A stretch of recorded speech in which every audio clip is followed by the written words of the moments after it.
Deməli, əziz şagirdlər, biz bugün baxırıq nəyə? Biz bugün iki eyni feili görürük lövhədəki cümləmizdə. Baxın, anam xörək bişirdi, bizim evdə xörək bişirdi.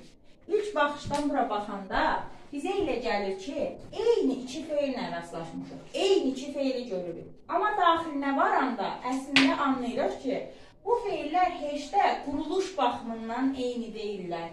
Zaman baxımından eyni deyirlər. İlk baxışdan elə görünür, baxan kimi. Bəs bunu şagird sual edir.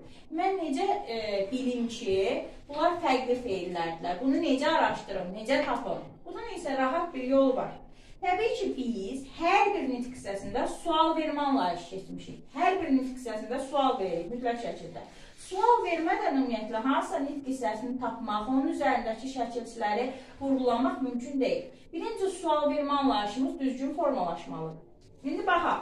Anam xörək bişirdi. Bax, bu bişirdi hissəsinə gəlin bir sual verək. Anam xörək bişirdi. Verin görək sual. Nə etdi? Ay, sağ olun. Əla. Anam xörək bişirdi. Anam nə etdi? Anam xörək bişirdi. İndi ikinci cümləmizə keçək. Bizim evdə xörək bişirdi. Harada? Bizə harada evdə söz lazım deyil. Bizdə yenə bişirdi sözünə sual lazımdır. Bizim evdə xörək bişirdi. Nə edirdi? Ay, sağ ol, əla. Bizim evdə nə edirdi? Bizim evdə xörək bişirdi. Xörək yəni bişməkdə idi da, bişirdi. Nə edirdi? Bişirdi. İndi bir şey yadımızda saxlayırıq əziz şagirdlər. Sualda görünən şəkilçilər qrammatik şəkilçilərdir. Sualın içərisində görünən şəkilçilər qrammatik şəkilçilərdir. Sualın içərisində görmədiyimiz şəkilçilər leksik şəkilçilərdir. Bəli. Birinci sualımızda biz bir dənə dini görürük. Nə et bizim kökümüzdür, elədir? Dini görürük. İkincidə amma iri də görürük, dini də görürük. Deməli, onda buradan tətbiq eləsək. Burada bir dənə dini gördüm. Deməli, bir dənə diyə qrammatik qoyuram. Burada isə iri də gördüm, dini də gördüm. Deməli, irə də qrammatik qoymalıyam mən. Diyə də qrammatik qoymalıyam. Diqqətli olaq burada. Kök ikisində də nədir? Piş. Bəli, pişmək feili. Burada indi ir havada qaldı. O irə mən leksik qoymalıyam, yoxsa qrammatik? Leksik. Niyə? Çünki sualda görməyəm. Çünki sualda görmədim bunu. Qoydum leksik. Başlanğıc formalarda o zaman fərqli olur. Burada bişirdi başlanğıc forma, burada bişdi başlanğıc forma. Deməli, sual verən kimi aydınlaşdı ki, ilk baxışda eyni gördüyümüz feillər əslində quruluş baxımından, zaman baxımından, başlanğıc forma baxımından fərqlidirlər. Baxın indi uşaqlar. Biz zaman şəkilçisi dediyimiz o şəkilçini leksik götürürük, qrammatik.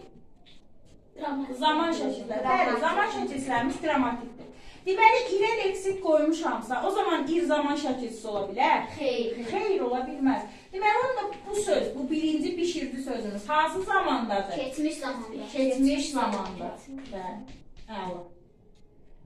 Amma ikincidə irə də qrammatik qoymuşam. Birinci gələn həmişə zaman deyirəm. Bax, ir, hansı zamandır? İndiki zaman. Bir sözdə, uşaqlar, iki zaman ola bilməz. Bir söz bir dənə zamanda olar. Bəs onda di nədir? Di, sizin gələcək siniflərdə keçəcəyiniz idinin qısaldılmış versiyasıdır. Bişir, idi.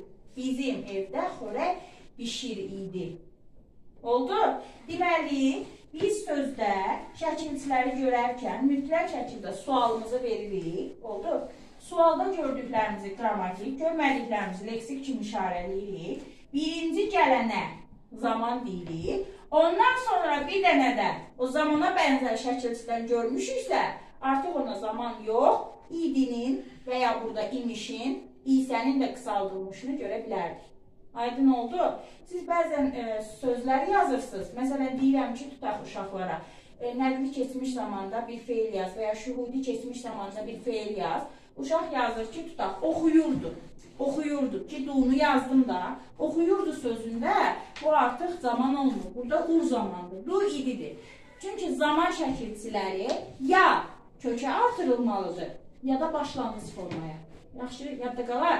Ya kökə artırılmalıdır, ya da başlanğıc formuya. Və hansı nitq hissəsinin üzərinə artırılır zaman? Feil. Feil. Bəli. Əla.